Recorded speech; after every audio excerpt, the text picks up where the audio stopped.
दोस्तों हरे कृष्णा। मैं हूं अनुज शर्मा और इस समय मैं हूं पंजाब में। पंजाब में एक जगह है मानसा। मानसा में एक छोटा सा गांव है बरनाला।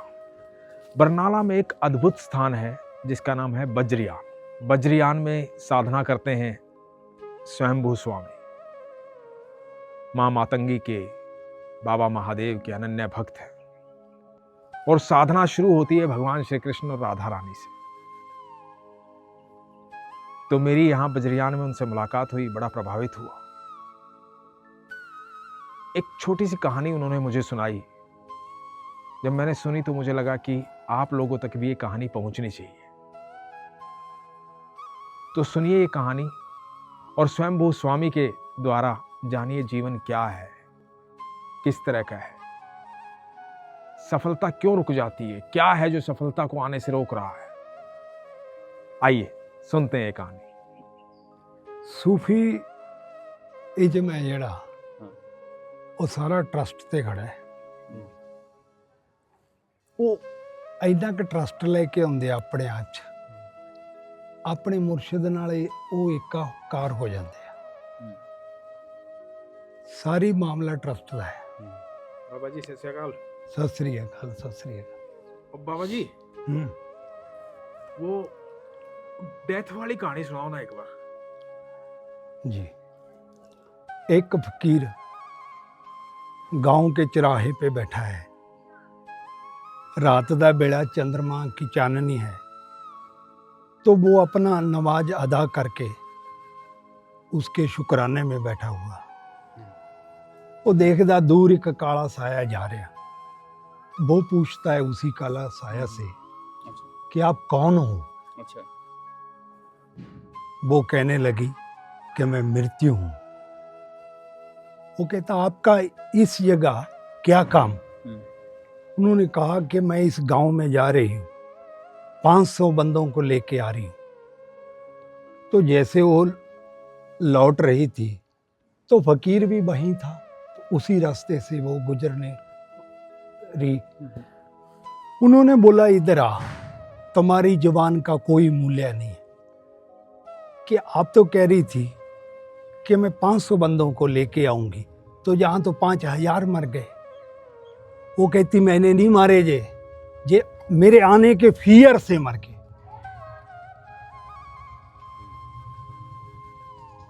यही फियर है वो जो आपको जिंदगी में आगे बढ़ने से रोकता है।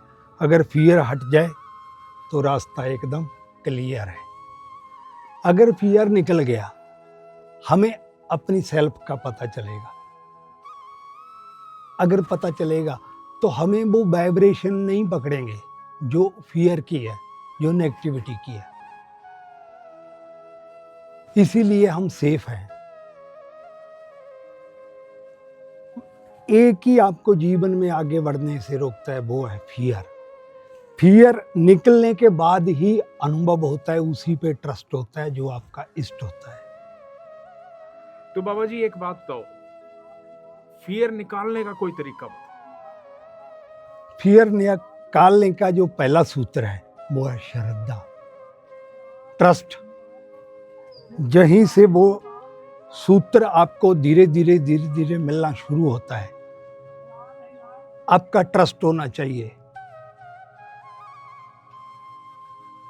जैसे ट्रस्ट हुआ तो अब आप धीरे धीरे उस मंजिल की ओर बढ़ने लगते हो, उस ऊर्जा से कनेक्ट होने लगते हो जो फियरलेस है, जो बिल्कुल फियर के बाहर है, जहां कोई बाउंड्री नहीं है, जो बियॉन्ड है। बाबा जी थोड़ा सा मैं चाहूंगा कि काफी लोग सुन रहे हैं आपको, अपने बजरियान के बारे में भी कुछ आप बताइए कि बजरियान जो है वो क्या है, क्यों है। क्योंकि मुझे पता है आप सारी साधना बजरियान में करते हो, तो और मां मातंगी का स्थान है वो, जय मां मातंगी, महादेव का स्थान है वो, क्या और मेरे ठाकुर जी और राधा रानी भी बैठे हैं वहाँ। बिल्कुल बिल्कुल बिल्कुल। और वो ऐसे रूप में बैठे हैं कि कृष्ण राधा को मेहंदी लगा रहे हैं, है ना? हाँ, और राधा कृष्ण को देख रही है और कृष्ण राधा को देख नहीं पा रहे। क्या कितना अद्भुत वो दृश्य है बजरियान में। मैं जब देखा तो मैं मोहित हो गया। बिल्कुल तो बिल्कुल। थोड़ा सा बताओ बजरियान के बारे में कि मतलब क्या है, कहाँ है, और आप कहाँ हो बजरियान में रहते हुए? जो बजरियान है ਇਹ ਪੰਜਾਬ ਦੀ ਧਰਤੀ ਪਿੰਡ ਬਰਨਾਲਾ ਦੇ ਵਿੱਚ ਹੈ। ਇਹ ਸਾਡਾ ਕੁਛ ਮਿੱਤਰਾਂ ਨੂੰ ਲੈ ਕੇ ਜੀਵਨ ਦਾ ਸੰਕਲਪ ਸੀ ਕਿ ਅਸੀਂ ਉਹ ਦੇ ਸਕੀਏ, ਉਹ ਪ੍ਰੇਮ ਦੀ ਹਵਾ ਦੇ ਸਕੀਏ ਜੋ ਕ੍ਰਿਸ਼ਨ ਜੀਆਂ ਨੇ ਰਾਧਾ ਦੇ ਨਾਲ, शिव और पार्वती, कुछ ऐसे जोड़ियां दी हम बात करें। वो जहाँ जन्नत से वो वहाँ उस जगह पे उतर के आते हैं, उसका नाम है बजरियान। बजरियान का एक ही मतलब है, मतलब एक ही झटके पे, एक ही झटके से विकास हो जाए, वो है बजरियान। मतलब क्षण भर में सब कुछ हो जाए। क्षण भर में सब कुछ हो जाए। एक ही बज्र पर हार, 100 सुनियार की होती है, लहार की एक ही होती है। वो लहार इस बरनाला गांव में है, बजरियान के स्थान, जहां से एक ही झटके में बार होता है। कुछ बंदों की तो मैं उसी बजरियान में किस्मत पलटते हुए अपनी इन आंखों से देखा है। और मातंगी का स्थान है वो। बिल्कुल, और मैं अपनी भी किस्मत पलटती हुई अपनी आंखों से देखा है। और एक बजरियान की लड़की की एक रात में मैंने किस्मत पलटती हुई इन अपनी आंखों से देखा है, वो है बजरियान। तो स्वामी जी का नाम है स्वयंभू स्वामी जी। तो स्वयंभू स्वामी जी जो है बहुत ज्ञानी हैं, विद्वान हैं, साधना में रहते हैं, मां मातंगी के, महादेव के अनन्य भक्त हैं। स्वयंभू स्वामी जी, एक बात बताइए कि आप इतने संत प्रवृत्ति के हैं, मतलब आपका भाव वैसा है, आप हमेशा साधना में ही रहते हैं, तो ये फिल्मों का चक्कर क्या था? सिनेमा से क्यों इतना प्रभावित हो गए? मैं ये बात अपने जीवन से शुरू करूंगा। मेरे अंदर, मेरे जीवन में लोगों के एक बीज फूटता है। मेरे अंदर दो एक समय बीज फूटे थे, एक तो क्रिएटिविटी और दूसरा मेरे अंदर मोक्ष का, अध्यात्म का। दो बीज एक साथ फूटे थे। जब मुझे जिंदगी में मेरे गुरु मिले, उन्होंने एक जीवन में एक सूत्र दिया था मुझे। एक बुक थी जिसका बुक का नाम था संसार और संन्यास। इसी में भी वो दो बीज हैं, संसार और संन्यास। मुझे ये पहली बुक मिली थी, मेरे घर में मिली थी, कोई बंदा दे के गया था, मैं उनको ढूंढने नहीं गया था।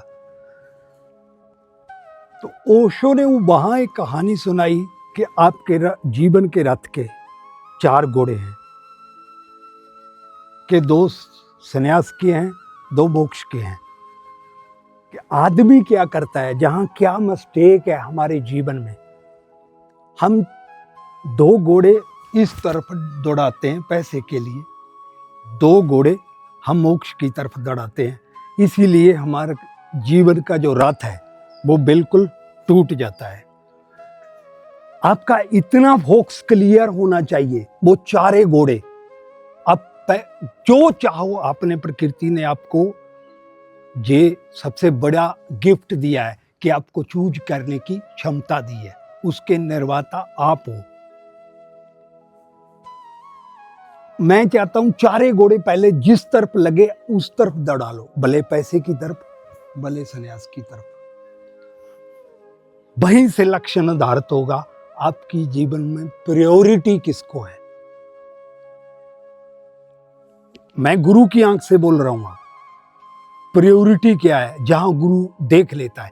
इस बंदे के जीवन में मैंने उसी समय संकल्प लिया कि 4 घोड़े मोक्ष की तरफ दौड़ाऊंगा।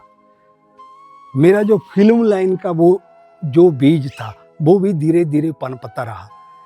मुझे साधना में ऐसा मौका मिला, मैंने बुद्ध पे लाइट एंड साउंड शो 2.5 घंटे के अलग अलग सिटियों में किए। नाम साथ मेरी क्रिएटिविटी भी चल रही है और साधना भी चल रही है। धीरे धीरे मेरे जीवन में ऐसा पड़ाव आया जब मेरे गुरु ने मेरी परीक्षा ली। हमारा एक टेम्पल में मुझे किरण दुबे ने ऑफर दी कि स्वयंभू मुझे बता मैं आपके लिए क्या करूं, आप जो चाहो, मैं जहां फिल्म मेकर को बोल सकती हूं आपके बारे में, आप डिसीजन लो। उस समय मेरे कुछ ऐसे मित्र जो मेरे सच में दिल से प्रेम करते थे मुझे कहने लगे, स्वयंभू यही निर्णय लेने का टाइम है, क्या करना है। मैंने कहा फिल्म लाइन छोड़ी।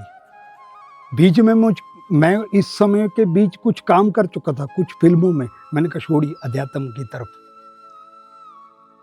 तब धीरे धीरे धीरे धीरे धीरे धीरे साथ उस मेरा वो अध्यात्म उस चरम पे गया जहां मैंने डेथ के कुछ साक्षात किया। ऐसे अनुभव कि आदमी झेल नहीं पाएगा तंत्र के। सबसे बड़ी बात, हर ग्रंथ में लिखा है कि तंत्र बगैर गुरु के नहीं होता। मैंने पहली बार जब माँ की साधना की, माँ काली की, कृष्ण की, ये दो मैंने साधना की हुई, तो तभी मैंने अपने गुरु को चेयर पे बिठा के उसकी फोटो रख के मैंने एकलव्य की तरह संकल्प लिया कि मैं आपका एकलव्य हूं, मैं बगैर गुरु के साधना करूंगा, मैं आपको साक्षी मान के। मेरे ठाकुर जी कृष्ण उसी जगह विराजमान है। मैंने साधना शुरू की तो मतलब माँ ने ये वो दिया जो मेरी एक कल्पना भी नहीं है। तो वो हमारा सपना था वज्रयान धीरे धीरे जब उतरते आया इस जगह बना, हम दोनों ने साधना की तो वहां ऐसी ऐसी घटनाएं घटने लगी कि लोगों की लाइफ बदलने लगी। हमें दिखने लगा कि बाकी एक झटके में काम हो रहा है। तो आज ये पूरी फिल्म टीम वज्रयान से शुरू कर रही है, वज्रयान में काम कर रही है। क्या बात है, आपने अभिनय और अध्यात्म को जोड़ दिया, क्या बात है, बहुत सुंदर। बड़ा अच्छा लगा आपसे स्वयंभू मिलके, एक सुंदर दो बड़े अद्भुत किस्से आपने सुनाए, कहानी सुनाई, मज़ा आया और आपसे मुलाकात जारी रहेगी। Thank you. Thank you, thank you. Thank you.